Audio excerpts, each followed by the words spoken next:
দেখো আজকে কিছুগুলো অঙ্ক নিয়ে এসেছি। প্রথমে দেখো 10টা এবং 11টার মধ্যে কোন সময়ে একটি ঘড়ি দুটি কাঁটা একে অপরের বিপরীতে থাকবে। দেখো এই টাইপের যখন কোশ্চেনগুলো থাকে এর একটা শর্ট ট্রিক্স আছে। শর্ট ট্রিক্স কীরকম, 10টা এবং 11টার মাঝখানে কোন সময়ে কাঁটা দুটো অপোজিট সাইডে থাকবে না, টাইমটা কাছাকাছি কত হচ্ছে, 10টা 20-র কাছাকাছি হচ্ছে। এটা টাইম নয়, এটা অ্যান্সার নয়।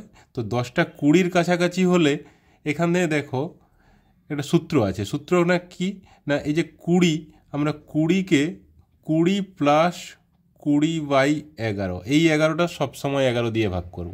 এখানে যত থাকবে সেটা প্লাস এটা বাই এটা।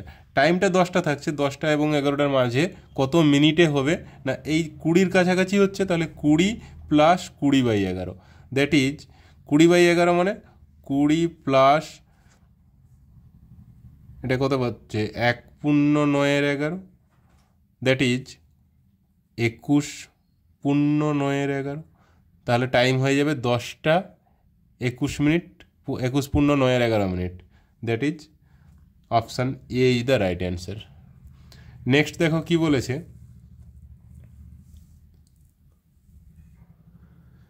এক ব্যক্তি দুটি ঘড়ি বিক্রি করেন এবং প্রত্যেকটির দাম 99 টাকা। একটি ঘড়ি 10% লাভে এবং আরেকটি ঘড়ি 10% ক্ষতিতে বিক্রি করেন। একত্রে তার লাভ কিংবা ক্ষতির শতকরা পরিমাণ কত। এখানে এই যে অ্যামাউন্টটা দেওয়া আছে, এই অ্যামাউন্টটা আমার যাই থাক কোনো কিছুতেই এফেক্ট পড়বে না।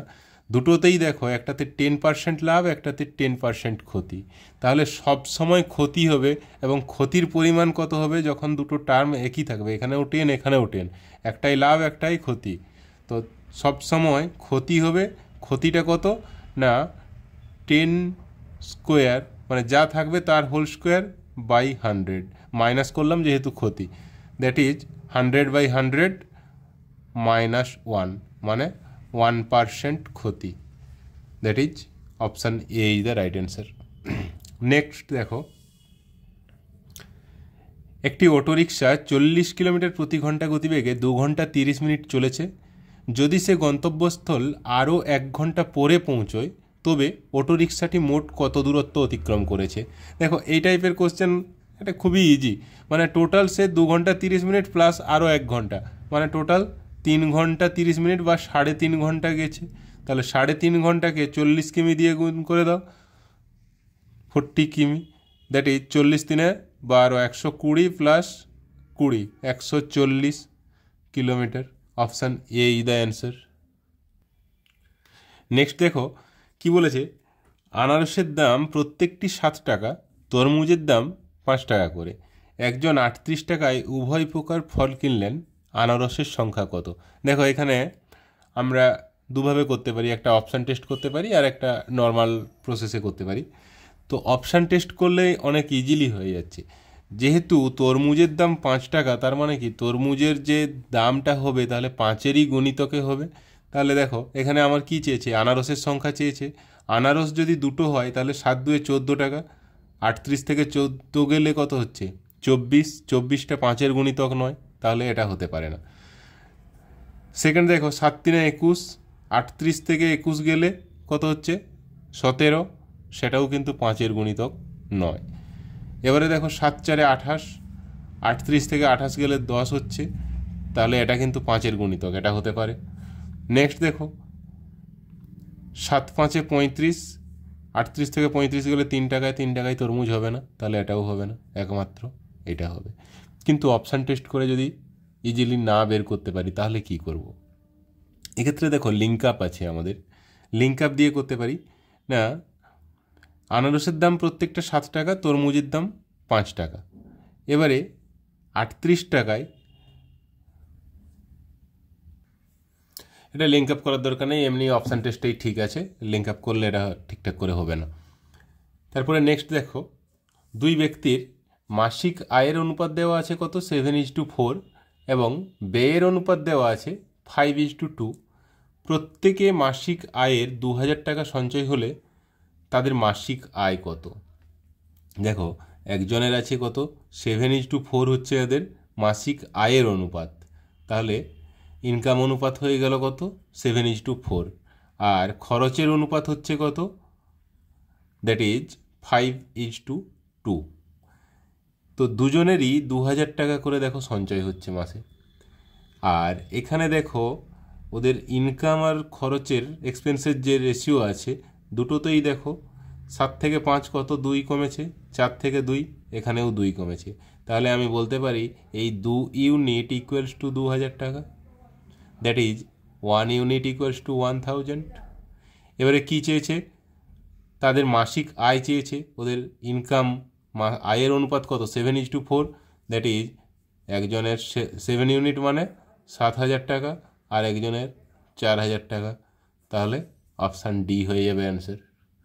নেক্সট দেখো,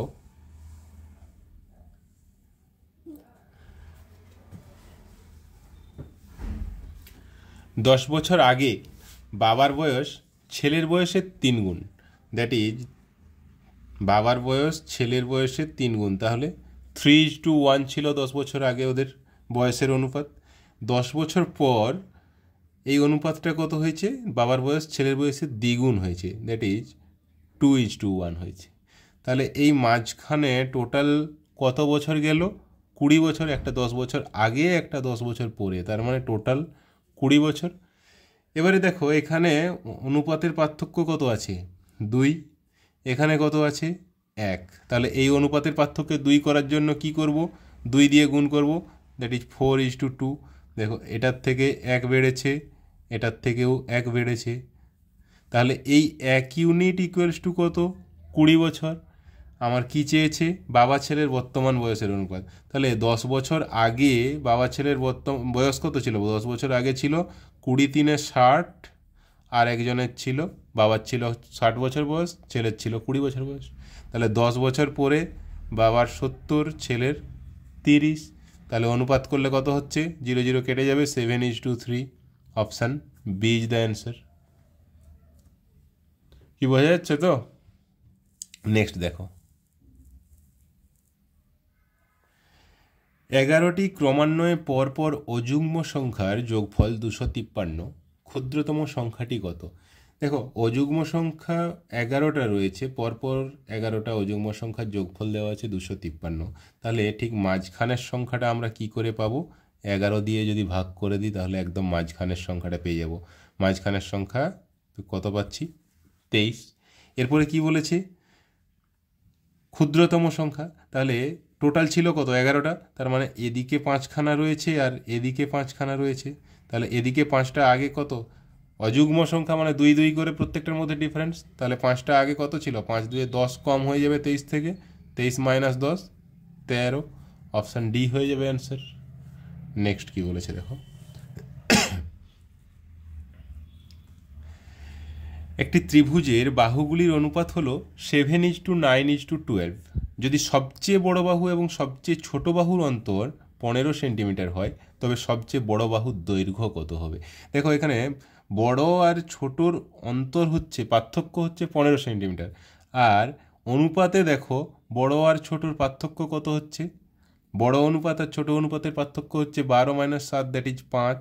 এই 5 unit equal to 15 centimetre, that is 1 unit equals to কত 3 সেন্টিমিটার। আমার কি চেয়েছে, সবচেয়ে বড় বাহুর দৈর্ঘ্য, সবচেয়ে বড় বাহুর অনুপাত কত 12। তাহলে এই 3-এর সাথে তার মানে 12 ইউনিট বের করে নিলেই হয়ে যাচ্ছে, that is 12 3 36 centimetre. Answer option D হয়ে যাবে। নেক্সট দেখো কি বলেছে, একটি চৌবাচ্চা প্রথম নল দ্বারা 2 ঘন্টায় জল পূর্ণ হয় এবং দ্বিতীয়টি দ্বারা পূর্ণ চৌবাচ্চার জল 3 ঘন্টায় বেরিয়ে যায়। তাহলে নল দুটি যদি পালা করে পরপর 1 ঘন্টা খোলা থাকে তাহলে চৌবাচ্চাটি পূর্ণ হতে কত সময় লাগবে? এই টাইপের যখন কোশ্চেন থাকে আমাদের একটা জিনিস মাথায় রাখতে হবে। ধরো এটা ট্যাঙ্কটা কি বলেছে না, পালা করে খোলা আছে।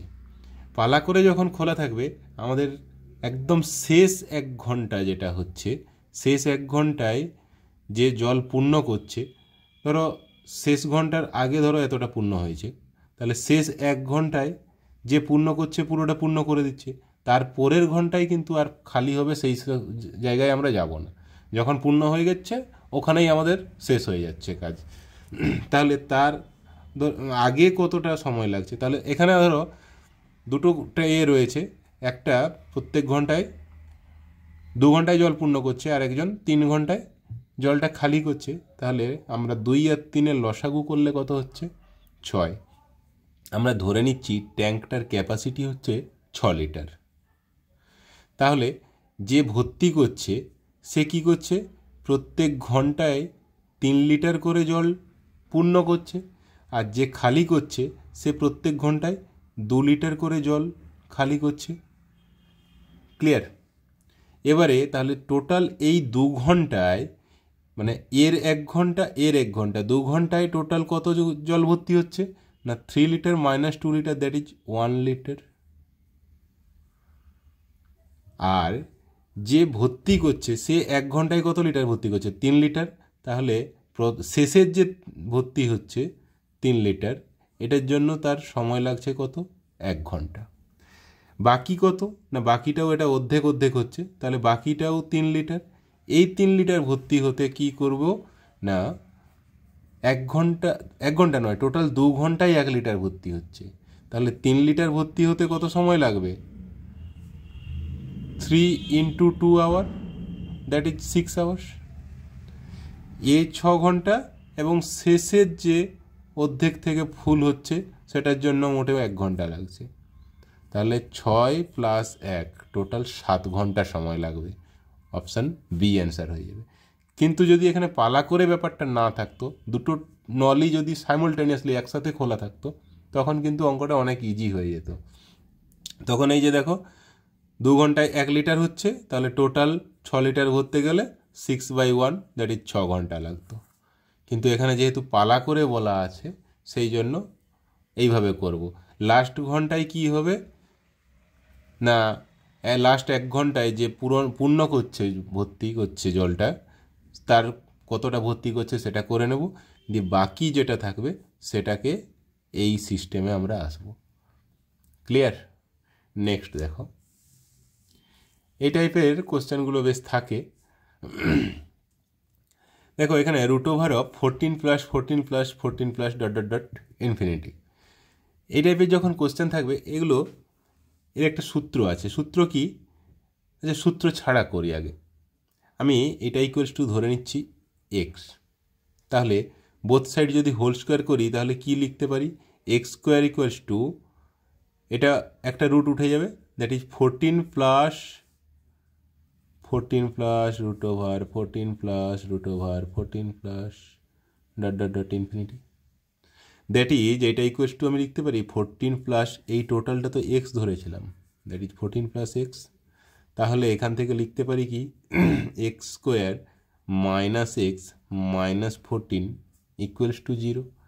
এখান থেকে আমি কি লিখতে পারি? x = আমাদের একটা সূত্র আছে -b ± √(b² - 4ac/2)। সেক্ষেত্রে এখানে কি হবে? -b মানে মাইনাসে মাইনাসে +1 ± √(b²). এখানে b কত? -1, that is -1 whole square 1 -4ac, a এখানে 1, c এখানে -14, তাহলে -14/2, দ্যাট ইজ 1 ± √14 ×